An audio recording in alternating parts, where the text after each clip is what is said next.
The Chinese Grand Prix is on this weekend, guys, and before we look ahead to the race this weekend, let's have a look at the past. Let's have a look at the most memorable moments, the most unforgettable moments from the Chinese Grand Prix over the years. Now, China has been on the Formula One calendar ever since 2004, and a race has been held here every single year since then, except for between 2020 and 2023 because of the pandemic. No big surprises there, really, when it comes to that, but plenty of races to choose from, plenty of iconic moments as well.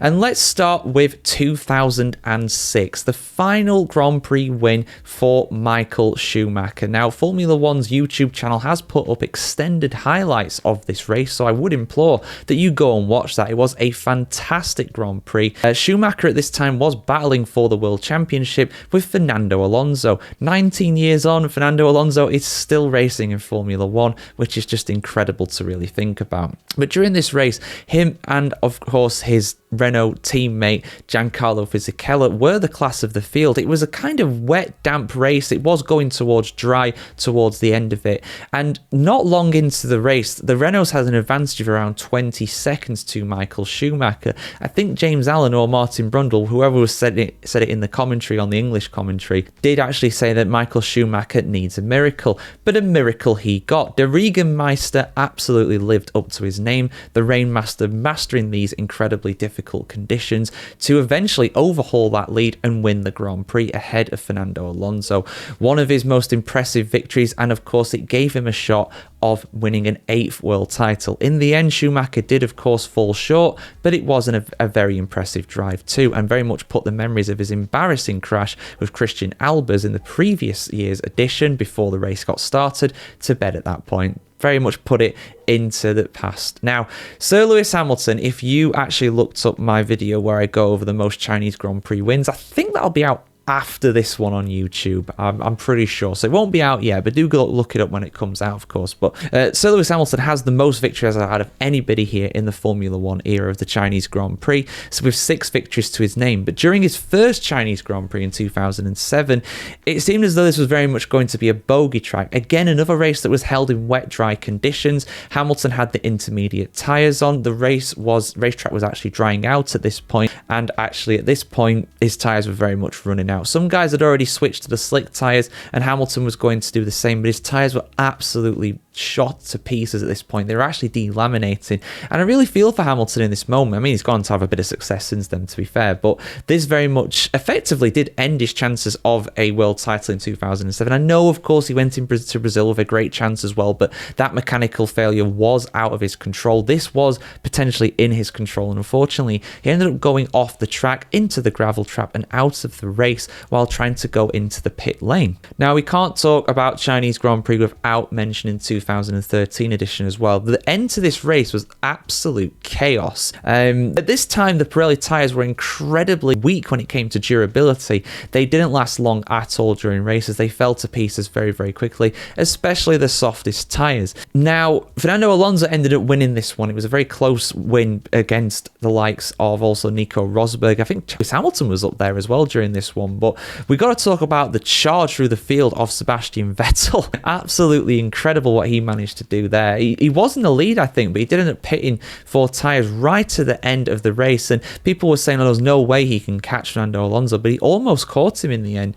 He caught him by about 5 seconds a lap on the faster tyres. So just that moment, that chaos of the Chinese Grand Prix was absolutely something that we love about Shanghai. It very much opens the possibility to overtaking during races. And speaking of overtaking, the 2016 Grand Prix holds the record for the most overtakes out of any in any Formula One Grand Prix that is held in dry conditions in the history of the sport.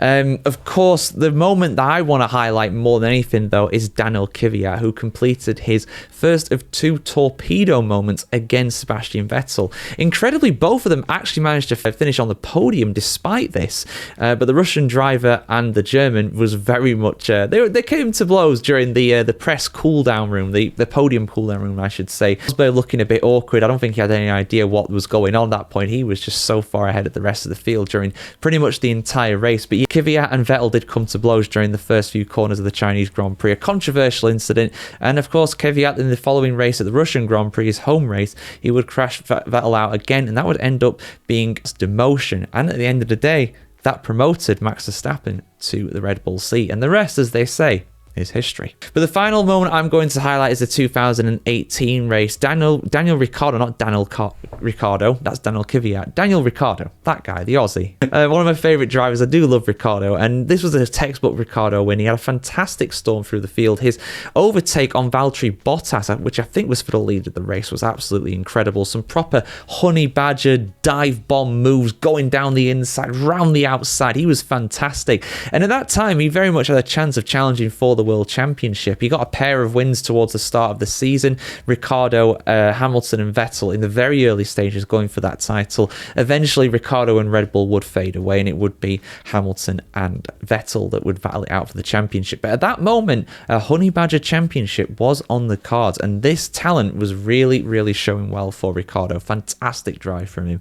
Do go watch that race up if you've never seen it before. But yeah, so guys, 5 of the most memorable moments from the Chinese Grand Prix. I actually did a video on the same topic last year, but I watched over it and oh my goodness me, how the production quality of these videos has changed since we first started doing them. I would literally get my phone and start recording like this at my desk. Things have moved on very much since then, so you'll see me repeating some of these videos from a year ago or so, just because at the end of the day I'd like to think I've improved a bit as a presenter, my editing and stuff. I didn't even used to edit them back then. They just used to go up as raw video files on Microsoft, and now here we are on YouTube as well, and heading towards 10,000 subscribers, which is absolutely awesome. I really hope we hit that milestone soon, and when we do, I will do a special video. I'm not sure what. Guys, if you're watching this, let me know, what do you want to see for a 10k subscriber special? I will post out as well, you know, on our community page as well, and just hear what you guys want to say. Whether it's a Q&A or what, I don't know. But I want to hear what you have to say about that at the end of the day. And let's hope we have a